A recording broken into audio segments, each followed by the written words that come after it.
નમસ્તે મિત્રો, આપ સૌનું સ્વાગત છે આપણા ચેનલ ભક્તિ રાસમાં। આજના સમયમાં દરેક વ્યક્તિ કોઈને કોઈ સમસ્યાથી ઘેરાયેલો છે। તણાવ, દુઃખ, નિરાશા, પૈસાની તંગી કે સંબંધોની મુશ્કેલી। પરંતુ હજારો વર્ષ પહેલાં ભગવાન શ્રી કૃષ્ણએ અર્જુનને જે ઉપદેશ આપ્યા હતા તે આજે પણ દરેક માણસના જીવનની સમસ્યાનો ઉકેલ આપી શકે છે। આ વિડીયોમાં આપણે જાણીશું ભગવદ્ ગીતાના 7 અમૂલ્ય ઉપદેશ જે તમારું જીવન બદલી શકે છે। પહેલો ઉપદેશ, કર્મ કરતા રહો। ગીતાનો સૌથી પ્રસિદ્ધ ઉપદેશ છે કર્મણ્યેવાધિકારસ્તે મા ફલેષુ કદાચન। એનો અર્થ એ છે કે મનુષ્યને ફક્ત પોતાના કર્મ પર અધિકાર છે, પરિણામ પર નહીં। જો આપણે પરિણામની ચિંતા છોડીને સાચા દિલથી કામ કરીએ તો જીવનમાં સફળતા જરૂર મળે છે। બીજો ઉપદેશ છે આત્મા અમર છે। ગીતાજીમાં કહેવામાં આવ્યું છે કે આત્મા ક્યારેય મરતી નથી। શરીર તો નાશ પામે છે, પરંતુ આત્મા એક શરીર છોડીને બીજું ધારણ કરે છે। આ સત્ય જાણવાથી મનુષ્યને મૃત્યુનો ડર ઓછો થાય છે।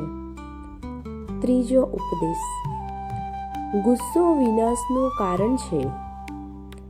ગુસ્સો મનુષ્યની બુદ્ધિને નષ્ટ કરી નાખે છે।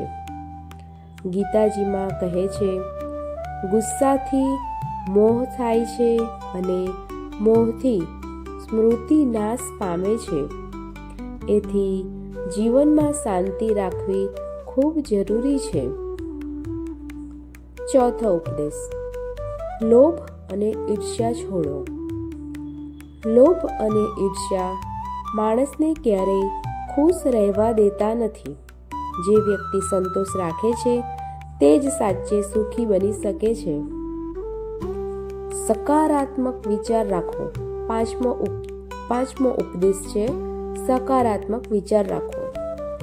મનુષ્ય જેવું વિચારે છે એવું જ તેનું જીવન બને છે। એટલે સકારાત્મક વિચારથી જીવનમાં સફળતા અને શાંતિ આવે છે। છઠ્ઠો ઉપદેશ, ભગવાન પર વિશ્વાસ રાખો। ગીતા કહે છે કે જે વ્યક્તિ ભગવાન પર વિશ્વાસ રાખે છે તે ક્યારેય એકલો નથી। ભગવાન હંમેશા તેના સાથે રહે છે। સાતમો ઉપદેશ, ભક્તિ અને સારા કર્મ।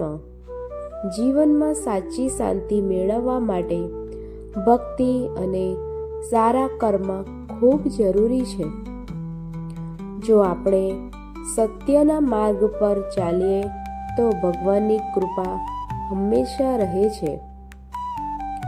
મિત્રો, ભગવદ્ ગીતા માત્ર એક ગ્રંથ નથી, પરંતુ જીવન જીવવાની સાચી રીત શીખવાડે છે। જો આપણે આ 7 ઉપદેશને જીવનમાં અપનાવી લઈએ તો ઘણી બધી સમસ્યાઓ આપમેળે દૂર થઈ જાય છે। જો આ વિડીયો તમને ગમ્યો હોય તો લાઈક કરો, શેર કરો અને ચેનલને સબસ્ક્રાઈબ કરવાનું ભૂલશો નહીં। જય શ્રી કૃષ્ણ।